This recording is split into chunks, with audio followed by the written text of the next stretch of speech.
Here is the side profile, the other side, cord.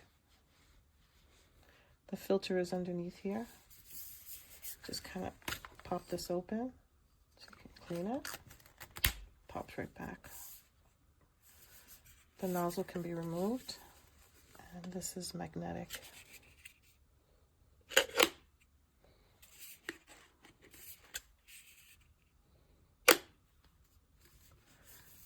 This is the power button. The airflow, that's the temperature.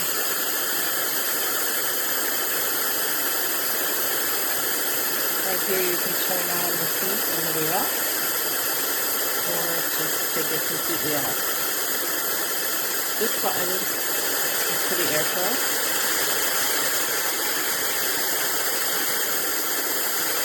So if you notice, it always stays on these last 2 bars.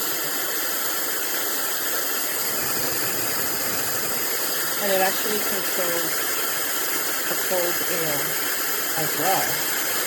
So if you bring it all the way up, you would think it would be at the coldest setting. And then if you bring it down, you would think it would be less cold.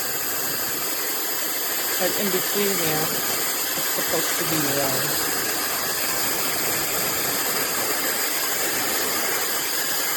This over here is the ion technology, which can be shut off by holding this button for more than 5 seconds. And if you want to turn it back on, do the same thing.